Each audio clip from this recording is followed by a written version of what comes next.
Welcome, welcome back, everybody, to Hoops HD's Championship Week Video Notebook. Day number, David, four. Four. Okay, four. Are we going to have a special guest today, Chad? No, we're David. You- David, you are special, but in a different sort of way. Well, I don't know. You surprised us on the last show. I'm your host, Chad Sherwood. We've got Joby Fortson and David Griggs up here, Rocco Miller from Bracketeer.org, and John Stalika, who has come out of hibernation and rejoining us on our podcast. Oh, I couldn't see Stalika. I couldn't see that he was here. Yes, I only got four on my screen. Well, it's hard for you to see anything in the bunker down there. Yeah. Yes. David Griggs is in the puppet bunker. This is our video notebooks where we start with news and notes. We're going to review all conference tournament games that happened. We're going to preview all conference tournaments coming up. We're going to update our survival board, and we're going to get me out of the bunker. Ready.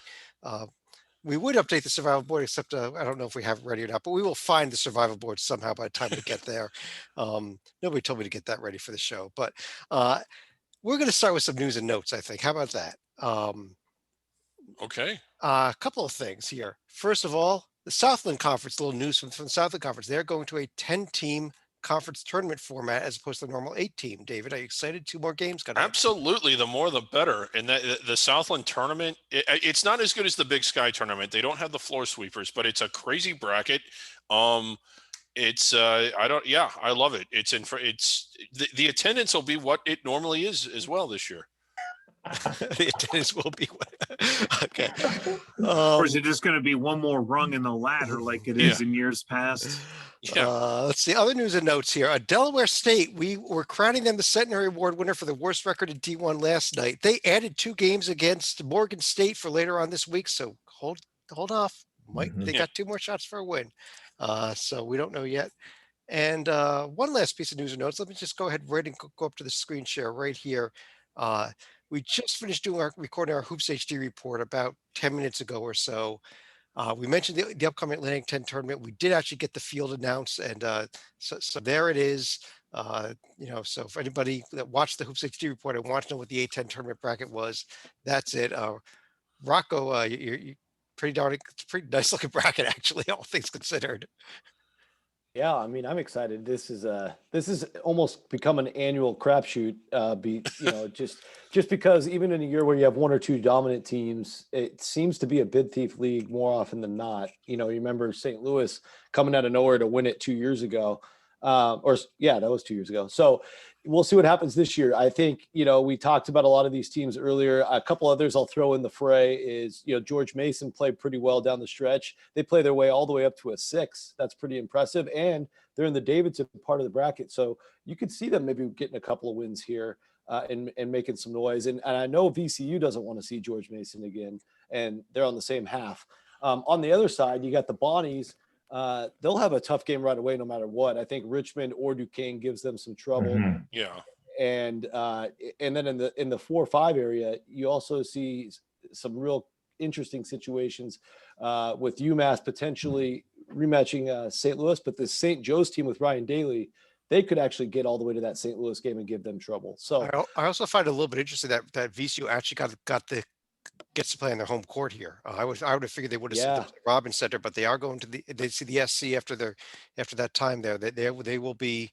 I mean, everything will be at the Siegel Center from the semifinals on, but that quarterfinal game they will get at the Siegel Center. Richmond will also have to be in the Siegel Center for their 2 games. We will not be at home. Okay, the championship is in Richmond. No, the championship game is in Dayton. I'm sorry. The semifinals are the Siegel Center a week later for the championship week. But let's go into the games that were played tonight. Let's go to the Big South. And there were 4 games. I'll let you each discuss one of them, and whoever wins my coin toss gets to discuss the good one. And let's see here, Mr. Stalika, you win. You're back first time with us. How about the Campbell Gardner Webb game, the game of the night in the Big South? This was a game where Gardner Webb had actually jumped out to a decent halftime lead, and then the Campbells end up making a run, and they'll end up going on to the semifinals against Radford. Yeah, and Joby, their opponent, will be a Radford team that really had no problem at all with Hampton. It was close to about a half, maybe, but that was Hampton squeaked by Presby the day before after Presby, came crashing back, and Hampton basically stealing from the jaws of defeat a couple of days ago. maybe that Hampton started off poorly. It's as if, like they did in the final 10 minutes of the Presbyterian game, it's like they just continued on that roll. And Radford's the better team. Radford is the second best team in the Big South, and I anticipate them to show that as time goes on tomorrow. Yeah, Rocco Winthrop played High Point the last 2 games of the season, and they were single-digit games. Not so tonight. Right. Well, this time they got to play them at home, right? So those games were at High Point, made a little bit of a difference for Winthrop, I think. Also, just coming right out and not messing around. Really good statement. Winthrop, in a tournament setting where you got to play again on Thursday, getting that extra rest. It looks like they emptied the bench here in the last 4 minutes, or at least. So that kind of stuff will pay off for you in the semis. And the Eagles are clearly, the superior team here. Yeah, and David, they will be Longwood, actually the only road team to win, and they just blew out Asheville tonight on the road. Yeah, a bit of a surprise, and congratulations for Longwood getting to the semis. Haven't been a full D1 for that long, and haven't had a whole lot of history or success, or any sort of history of success. So kind of a program building win for them, I think, a little bit. I mean, I don't want to overstate it, but into the semis, and we get another Winwood Cup. Yes, there it is, coming up Thursday night. Radford Campbell is one game. The other game, Longwood and Winthrop. Yes, it is the one and only the Winwood Cup for the Finer Things Trophy. There it is. It was more about higher love myself. Okay. Hey, roll with it, John. Just roll. Okay, let's take a look at what's coming up here Tuesday night. And David, I got to ask you, the first day of championship week, we had 4 games. Yes. The second day, we had no games. Third day, we had 5, then 2, then 4. Tomorrow, again, 4. Where the hell are the games? I'm having trouble finding them. Well, generally, generally we start off with the A-Sun, and we get 4.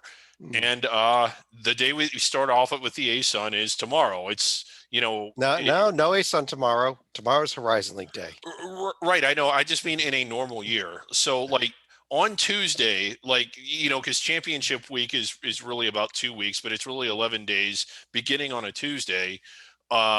We get 4 games. So I think the bulk of the games are going, Wednesday, Thursday. We've got to get some games in, but here we go. It is quarterfinal day in the Horizon League.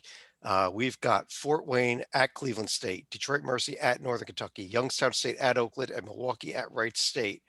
Let's ask the question here, and Rocco, let me start with you. Do you foresee any upsets in these 4 games tomorrow, with the road team winning any of them? I would pick Detroit to beat Northern Kentucky, even though Northern Kentucky is a very good home team and they played really well down the stretch. I do think that's going to be your highest quality basketball game played tomorrow. But I also will say that Youngstown State and Oakland is pretty close to a coin flip itself. Youngstown State, as you know, a senior-laden bunch, they're going to be playing desperate basketball, almost like a playoff hockey mentality. And I see the Penguins possibly winning as well. I'm excited for that one, actually. Youngstown State on the blacktop at Oakland. Stalika, Fort Wayne beat Cleveland State on the last weekend of the season. I could see it potentially happen. Could you? Are you going to join me on the Fort Wayne bandwagon? I'm not going to join you on the Fort Wayne bandwagon this year. I look for a team like Youngstown State as the most likely to pull an upset, but by the same token, if you remember the schedule when Oakland started the season, that was just out of this world, that would make Dan Munson and Long Beach State blush. I think the Golden Grizzlies are going to be good to go to win a couple games here. All right, so you're on with Oakland. Joby, how about you? How about Milwaukee? You want to go that way? Yeah, no, and I like this Milwaukee team. You probably heard it, but Wright State's going to be. I mean, let's get real here. I think Wright State is actually probably going to be your eventual champ in the Horizon League, so it'd be silly for me to go the other way. I'm with Rocco. Detroit, I mentioned on the Hoops HD report when discussing Michigan State's schedule, Detroit, Lord have mercy, because if you remember at the beginning of the year, we did not have Mercy included in their name. So we added Mercy, and I will give Mercy. I think that Mercy is the one team that could really disrupt the bracket, not just tomorrow. Northern Kentucky, a good home team, as Rocco said, but they could disrupt it even further in Cleveland. Well, that is it for games for tomorrow. There's only 4 of them. We will be back to recap them after they're over tomorrow, Tuesday night. So we do want to take a look though at our survival board here. Yeah. This is our Hoops HD NCAA Tournament Survival Board. David, this is a tool that we do for the selection committee, correct? Yes, we do this for the committee. It's to help them out to make sure they don't make any mistakes. Without us, who knows what they would be doing. Correct. And you go right under the conference tournament tab, which you should also check out as well, is the NCAA Tournament Survival Board tab. Yes. Scroll down here. Let's see. As a result of the games today, I don't have yesterday's board up to compare, but as a result of today's games, we are down to 314 teams remaining. We were at 318 yesterday, so we are going at a snail's pace, unfortunately. Yes, so we are. We got to get down to 68 to have a tournament, so it's got to get down to 68, and we got to get down to 1. But there's 304 teams that are still playing, and 14, they all get to play until somebody beats them. Yeah, and we have teams designated in different ways here.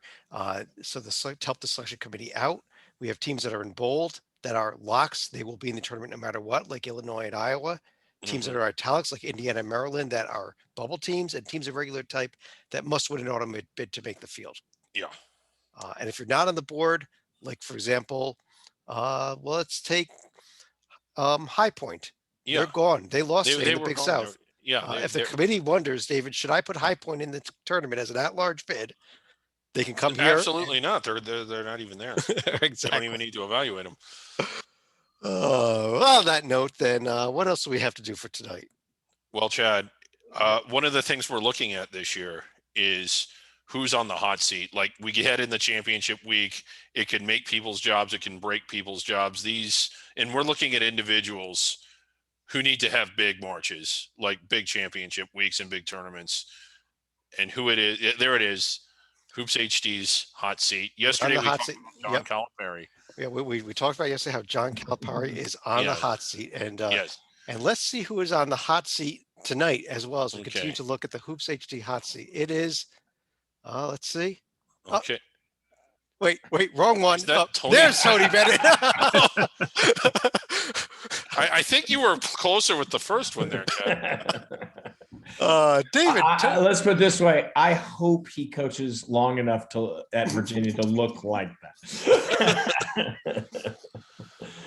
But you know, Joby, look how long it's been since Tony Bennett won a national championship.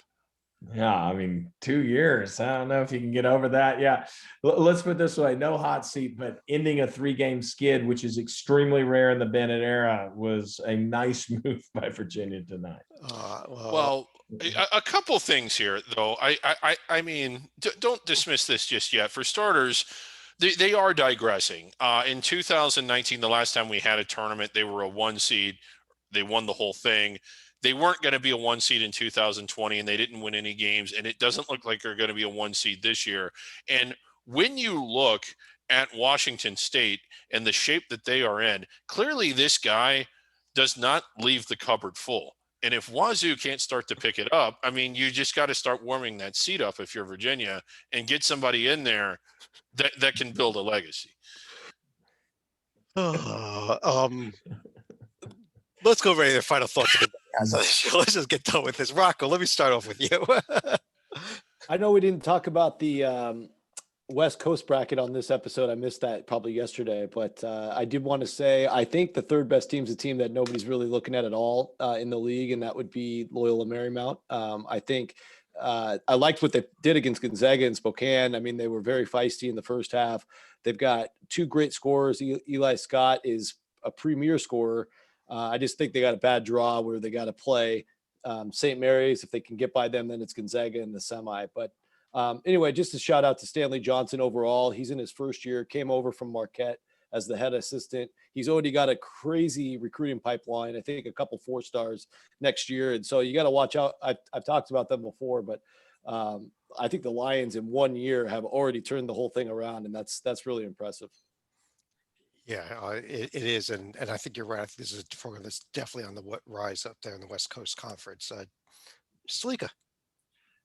Well, we're obviously going to be proud of the fact that the Winwood Cup is going to be coming on Thursday as far as the Big South semifinals. But by the same token, how thankful is Winthrop that Liberty is no longer in the conference right here? Because This would have been at least somewhat of a chance at a two-bid Big South had both teams been in there, but here it's not going to be much of a clear path for Winthrop and the Fighting Kelseys.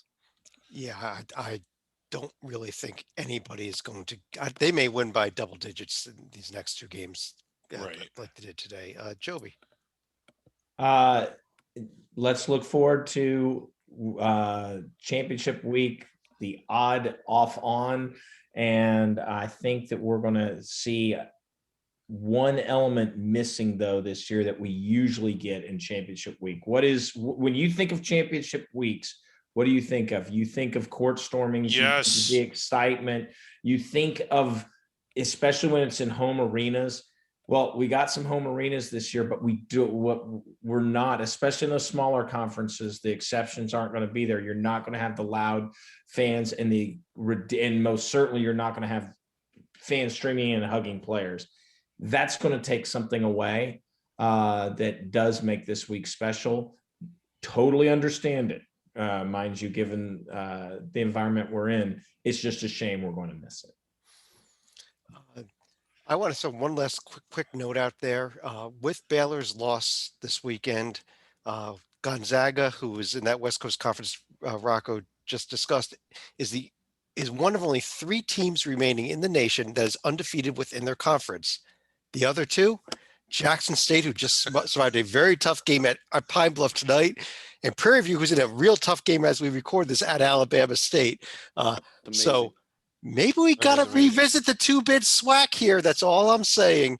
David, you'll finish us out. Getting back onto the Horizon League quarterfinals tomorrow, Wright State, I think, has the highest ceiling, and they've looked the best when they've wanted to look the best. The problem is they haven't always wanted to do that. To quote a line from Stalika, this is a team that has played with its food at times and lost to teams that they clearly should have beaten. And the reason we know that is because 24 hours later, they absolutely blew them out. If they show up ready to play, and you would hope they would, it's the conference tournament, they will win that league.